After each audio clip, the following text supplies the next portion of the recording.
The text came on a Wednesday morning while I was still in the parking garage, engine running, coffee going cold in the cup holder. Unknown number, no name, just 7 words that made my stomach drop. I think your partner is screwing you over. I almost dismissed it. Spam. Some scammer fishing for a reaction. I set my phone face down on the passenger seat and sat there for a full minute listening to the tick of the cooling engine. Then I picked it back up. Who is this? I typed. 3 dots appeared. Disappeared. Appeared again. Someone who works for him. Not you. I found something. You should see it before Friday. I stared at those words until they blurred. My business partner, my best friend since college. The man who stood as my best man at my wedding 4 years ago.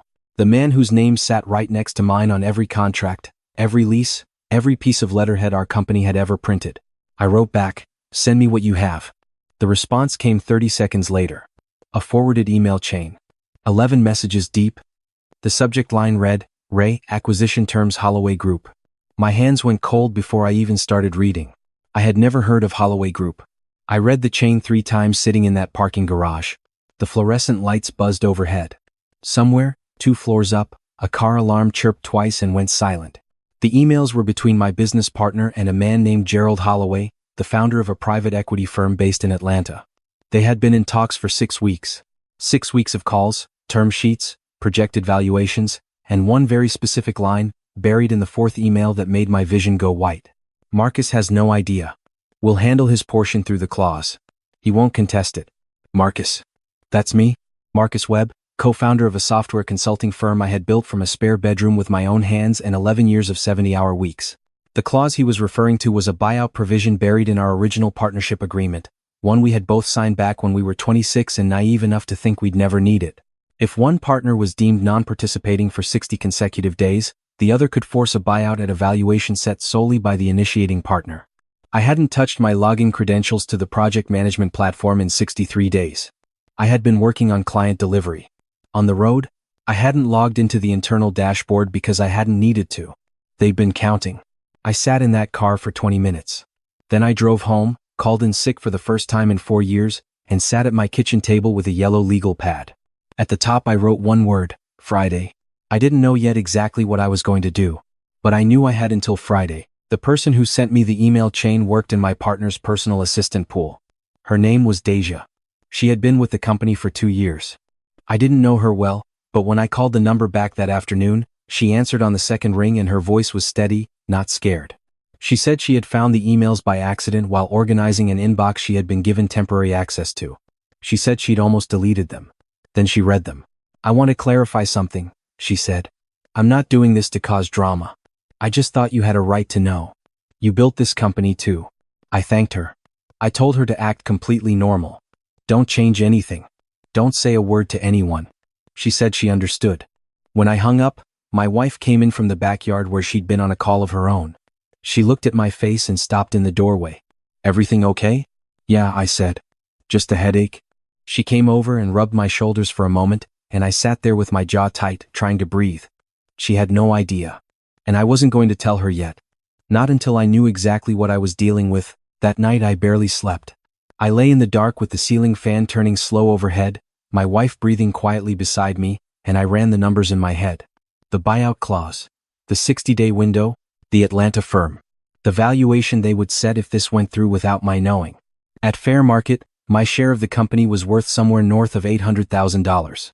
At the distressed rate they could set unilaterally under the clause. They could offer me as little as 140. My partner wasn't just betraying me, he was planning to steal from me. Politely, legally. With a clause I had signed myself 11 years ago. The next morning I called my attorney before 8 a.m. His name is Raymond Cole, a corporate attorney who had helped me structure the partnership originally. He's the kind of man who doesn't raise his voice and doesn't waste words. When I explained what I had, he was quiet for a long moment. Then he said, "Forward me everything." I drove to his office that afternoon. He had already read the chain twice by the time I sat down. He pulled off his glasses and set them on the desk and looked at me. "Here's what you have," he said. "You have evidence of a planned squeeze-out using a clause that was arguably designed for good faith circumstances, not deliberate manipulation. More importantly, you have proof that the 60-day non-participation period wasn't organic. It was engineered." He slid a printed page across the desk. "Your partner hasn't logged anything under your credentials, But he did archive 2 client correspondence threads that were routed to you, purposely keeping you off the system's activity log without your knowledge. That's when I understood. He hadn't just been waiting. He had been arranging the board. Raymond leaned back. If we move now, we can file for an injunction blocking any transfer of ownership pending a fraud investigation. We can also subpoena the Holloway Group communications. But here's the thing, Marcus. If we move too fast, he has time to pull back, destroy records, restructure. We'd win eventually. But it gets messy and expensive. I looked at him. What's the other option? He almost smiled. Let him think it's working. Right until the moment it isn't. I nodded slowly. That's what I want. Raymond gave me a list. Document everything. Screenshot every email you have access to. Get your personal files off the shared drive quietly. Do not revoke any permissions. Do not change any passwords. And do not, under any circumstances, let him know you're aware. I drove back to the office that afternoon like nothing had happened. I walked past my partner's office and knocked on the door frame. He looked up from his desk and gave me that familiar grin, the one I had trusted for over a decade. Hey man, he said. Feeling better? Heard you were out this morning. Yeah, I said. Just one of those days. We talked for 8 minutes about a client proposal. He joked about the coffee machine in the break room being broken again. I laughed at the right moments. I watched his eyes and I kept my face completely relaxed. When I walked back to my own office, I closed the door quietly and sat down and pressed both palms flat on my desk until the shaking stopped. Over the next 3 days I became a different kind of quiet. The kind that looks like calm but is actually calculation. I went through every shared document, every contract, every financial record I had legitimate access to. I found 3 more email threads I hadn't known about. 2 were logistical conversations with Holloway Group's legal team about the timeline. 1 was a message between my partner and his wife. His wife had written, "Is Marcus going to figure it out?" He had written back, "Not a chance. He trusts me completely. That's always been his problem." I read that line 4 times. I saved the screenshot to 3 different places. His wife had been involved from the beginning. She had actually been the one to surface the buyout clause in the first place, according to one of the earlier threads. She'd gone through a copy of the partnership agreement they kept at their home and flagged it to him 8 weeks ago. That was when the plan started. It wasn't a sudden decision. It was a 2-person operation that had been running for 2 months while I sat across from him in weekly meetings and called him my best friend. There was a 3rd person too, a mutual contact who worked at the valuation firm they were planning to use. He was going to set the number low. Artificially, deliberately low. Enough to look defensible on paper but designed to cut me out for a fraction of what I'd earned. 3 people. I turned that over in my mind. His wife had done the legal research. The valuation contact was going to do the dirty paperwork. And my partner was the smiling face I looked at every single day. I went back to Raymond's office on Thursday morning. I laid out everything I had found in the past 72 hours. He listened without interrupting. When I finished, he folded his hands on the desk and looked at the ceiling for a moment. This, he said, is not just a breach of fiduciary duty. The involvement of a third-party appraiser in a prearranged low valuation is textbook fraud. We now have enough to bury this. He looked at me. You still want to wait until tomorrow? I said yes. I want him to walk into that office tomorrow thinking he won. Raymond nodded. I'll have everything ready. The injunction, the cease and desist, the formal fraud complaint to the state bar because your partner is a licensed attorney himself. That last part will hurt the most. I thanked him and stood up. He said, "One more thing. The woman who sent you those emails? Deja. Make sure she's protected. If this goes to litigation, she's a witness. And she took a real risk for you." I already have something in mind, I said. That Thursday night I went home and had dinner with my wife. Steak. A good bottle of wine I'd been saving. She knew something had been weighing on me all week, and she asked again if I was okay. "I'm better than okay," I said. "I'll explain everything this weekend." She studied my face for a moment the way she always does when she knows I'm not telling her everything. Then she nodded and refilled her glass and we talked about other things. Our plans for the summer, the leak in the guest bathroom that we kept putting off. Normal, warm, ordinary things that felt precious in a way they hadn't in a long time.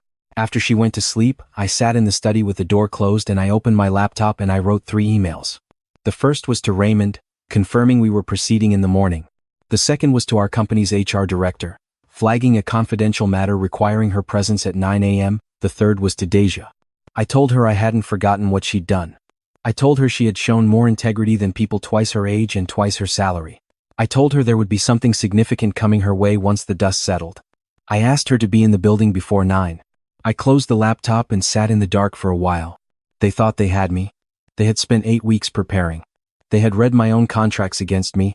They had counted my absences and manufactured a window and shaken hands with a buyer, and they were going to walk into that office tomorrow and flip a switch they believed was already wired in their favor. What they didn't know was that I had spent the last 4 days rewiring everything. Friday I woke up at 5:30. I showered, made coffee, put on a plain navy suit, no tie. I wasn't going to a celebration. I was going to a demolition. I got to the office at 8:15. The building was quiet. I went to my office, sat down, and opened my email. Raymond had sent the documents at midnight. Everything was filed, stamped, and ready. I read through the summary once, slowly, and then I closed the laptop and waited. My partner arrived at 8:50. I heard him come through the main door, heard him greeting the receptionist, heard the familiar rhythm of his footsteps down the hallway. He stopped at my door. "Hey," he said. "Big day." I looked up. "Yeah," I said. "It really is." He smiled. "Have you seen the quarterly numbers? We should talk later. Lots of good stuff happening." "Definitely," I said. "I'll come find you around 9. He gave me a thumbs up and kept walking. I watched him go. At 9 a.m. Exactly. I stood up and walked down the hall to the large conference room. Raymond was already inside. Beside him sat a woman from the State Attorney General's Business Fraud Division who had been briefed the day before. Across the table, our HR director sat with a notepad, expression carefully neutral. And standing near the window, quiet and composed, was Deja. My partner appeared in the doorway 30 seconds later. He was already holding a folder. He saw me first and his smile was automatic, practiced. Then he saw Raymond. Then the woman from the AG's office. Then Deja. The smile didn't disappear all at once. It collapsed one layer at a time, like something load-bearing giving way slowly. "Why don't you sit down?" I said. "There's a lot to go through." He stepped into the room. His voice was careful. "What is this?" Raymond slid the first document across the table. "This is a court-filed injunction blocking any transfer of ownership, equity, or valuation rights related to Webb and Associates pending a fraud investigation. You'll notice it was filed yesterday afternoon at 4:17 p.m. My partner's eyes moved to the paper. His jaw tightened. The woman from the AG's office introduced herself. She said her division had received a formal complaint the previous morning regarding coordinated equity fraud involving a prearranged third-party appraisal. She said the complaint was accompanied by 11 pages of documented email correspondence. He looked at me. His voice dropped. "Marcus, this is a misunderstanding. Let me explain." I held up one hand. "Let Raymond finish." Raymond continued. "You'll also find in that packet a copy of the partnership agreement with the relevant clause highlighted, alongside a documented timeline showing that Mr. Webb's reduced system activity was a direct result of archived correspondence rerouted without his knowledge. That's not passive non-participation. That's manufactured non-participation. And that distinction matters enormously in a court of law." My partner's hand was flat on the table now, pressing down like he was trying to keep the room still. "There's one more item," I said. I reached into my folder and placed a single printed email in front of him.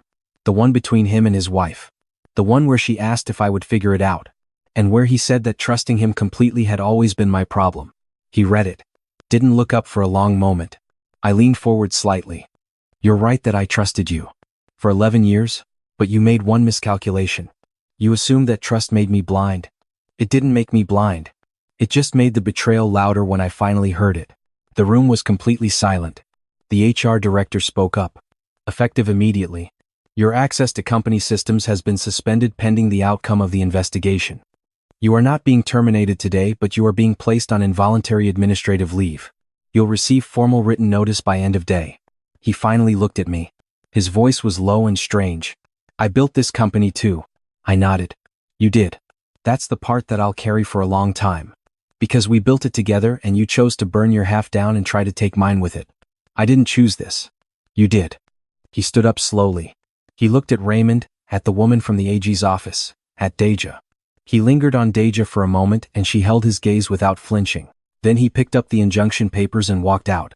The door closed behind him and I sat there for a moment in the quiet.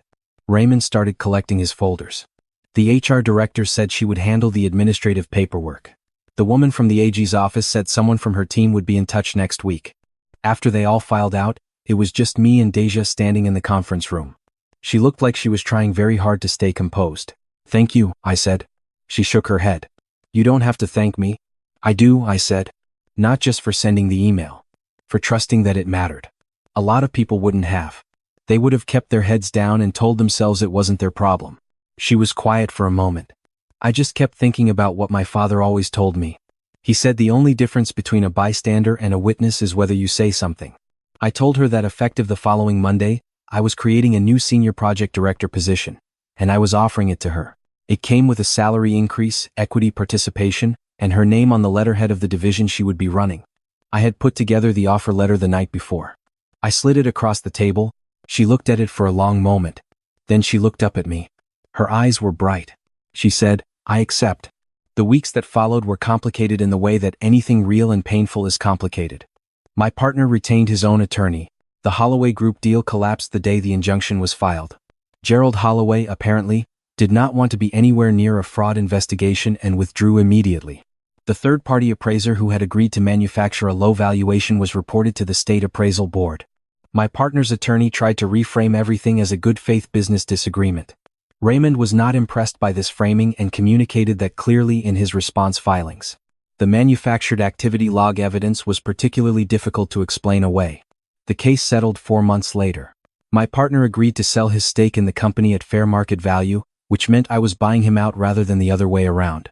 He walked away with what he was actually owed. Not a dollar more. I never spoke to his wife again. I don't think about her much. She made her choice and she will live with it. There is one thing I didn't plan for. One thing I didn't account for in all my careful preparation and cold calculation. The grief of it. Even when you're right. Even when you win. Even when every document and every timestamp and every forwarded email confirms that you were the one who was wronged, there is still a specific kind of loss that doesn't have a legal remedy. 11 years. A wedding speech he gave that made my mother cry.